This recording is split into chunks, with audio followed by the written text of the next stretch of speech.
अध्यादेश को संसद में पेश करने का वक्त जैसे जैसे करीब आ रहा है, आम आदमी पार्टी के नेताओं की बौखलाहट लगातार बढ़ रही है।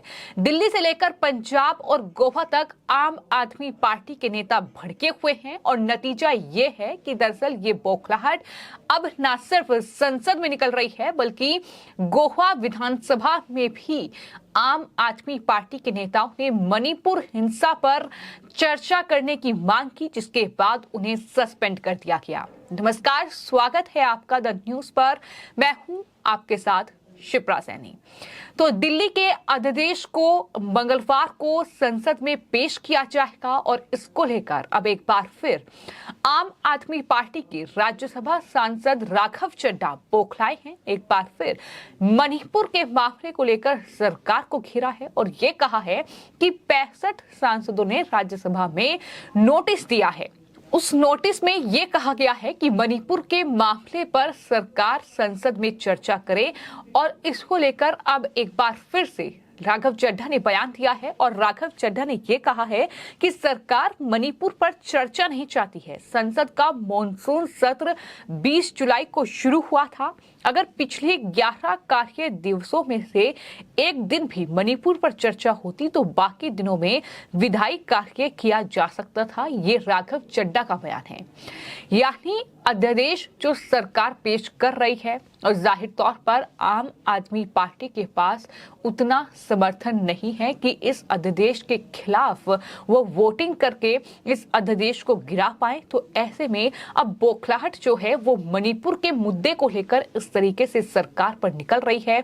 लगातार राघव चड्ढा इस तरह की बयानबाजी कर रहे हैं जिसमें भाषा का स्तर गिर रहा है। उसमें ये कहा था कि ये जो अध्यादेश सरकार लेकर आई है ये न सिर्फ संविधान के खिलाफ है बल्कि दिल्ली के जो 1.2 करोड़ लोग हैं उनके खिलाफ है। ये बड़ी बात राघव चड्ढा की ओर से कही गई थी और एक बार फिर से बौखलाहट दिखाई दी है जिस तरीके से उन्होंने ये कहा है कि सरकार मणिपुर के मामले पर चर्चा जानबूझकर नहीं करना चाहती है। सरकार के पास जवाब नहीं है। ये तमाम बातें वो कह रहे हैं, लेकिन ये सिर्फ राजधानी दिल्ली में ही नहीं हो रहा है बल्कि इसके अलावा बड़ी खबर जो गोवा से निकलकर सामने आई है वो ये कि गोवा विधानसभा में विपक्ष ने वहां पर हंगामा बरपाया है, जिसके चलते 7 विपक्षी विधायकों को निलंबित कर दिया गया है। गोवा विधानसभा से 2 दिन के लिए उनका निलंबन हुआ है। आम आदमी पार्टी के लिए ये बड़ा झटका है। जिस तरीके से गोवा विधानसभा में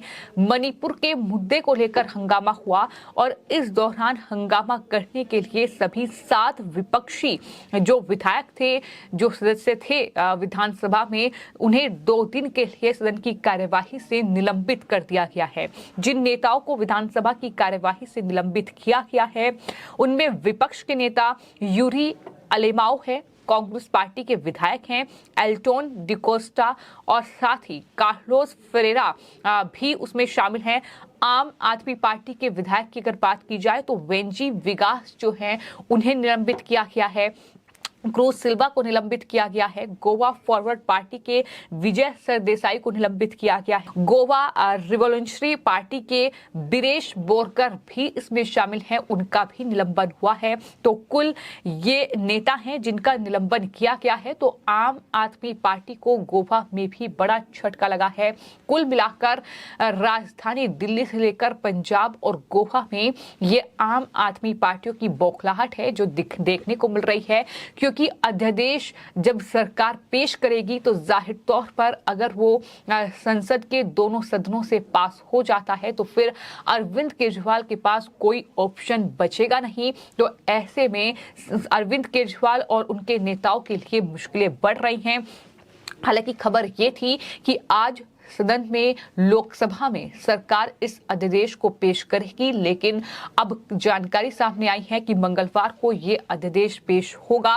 तो इसको लेकर खूब सियासत राजधानी दिल्ली में हो रही है। लेकिन ये देखने को मिल रहा है कि मणिपुर के मुद्दे में दरअसल जिस तरीके की सियासत विपक्ष कर रहा है, जो INDIA गठबंधन कर रहा है, जाहिर तौर पर वो कहीं ना कहीं खतरनाक है, क्योंकि जिस तरीके से मणिपुर के मुद्दे मुद्दे को न सिर्फ संसद में उछाला जा रहा है, संसद में प्रधानमंत्री नरेंद्र मोदी से जवाब मांगा जा रहा है। हालांकि सरकार इस पूरे मामले पर चर्चा करने के लिए तैयार है, लेकिन राघव चड्ढा का ये कहना है कि सरकार चर्चा नहीं करना चाहती है। सरकार ये सिर्फ झूठ बोल रही है कि वो चर्चा करने के लिए तैयार है, क्योंकि 65 नोटिस दिए गए हैं सांसदों के जरिए और संसदीय इतिहास में इतने नोटिस कभी भी राज्यसभा में नहीं दिए गए होंगे, ये राघव चड्ढा का कहना है। और उन नोटिस को एक्सेप्ट नहीं किया गया है, यानी ये जो है मुहर नहीं लगाई गई है कि हाँ आप एक सांसद आइए और मणिपुर के मुद्दे पर चर्चा करिए।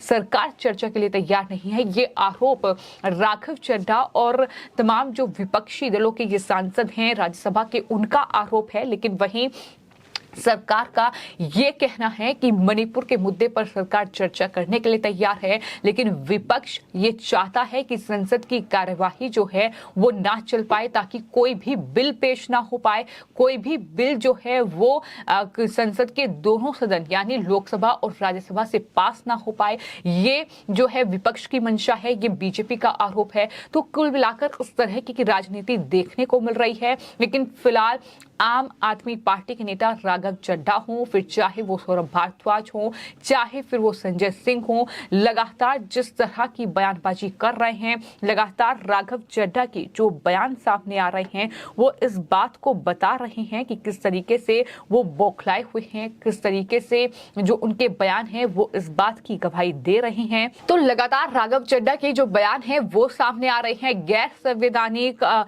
इसे अलोकतांत्रिक करार दे रहे हैं। तो आम आदमी पार्टी की ये बौखलाहट है जो अध्यादेश को लेकर सामने आ रही है, क्योंकि जाहिर तौर पर ये आम आदमी पार्टी भी जानती है कि उनके पास समर्थन नहीं है। कई पार्टियां जो हैं वो दरअसल इस पूरे मामले से पीछे हट चुकी हैं, यानी कई पार्टियों के सांसद जो है वो वोटिंग नहीं करेंगे। तो इस तरीके से आम आदमी पार्टी अब तमाम अलग अलग राज्यों में विधानसभाओं में हंगामा बरपा रही है, लेकिन नतीजा ये भुगतना पड़ा है कि अब गोवा में आम आदमी पार्टी के जो विधायक हैं वो निलंबित कर दिए गए हैं, क्योंकि मणिपुर के हिंसा के मामले को लेकर वो हंगामा विधानसभा में कर रहे थे। और ये सिर्फ विधानसभा की तस्वीर नहीं है, बल्कि इसके अलावा बात अगर राज्यसभा की जाए तो राज्यसभा में जिस तरीके से दरअसल संजय सिंह ने हरकत की, जिस तरीके से वो सभापति के पास जाकर उन्हें जिस तरीके की धमकाने की कोशिश की गई, उंगली दिखाते नजर आए, उस पूरे मामले को लेकर वो पूरे मानसून सत्र से बाहर हो चुके हैं।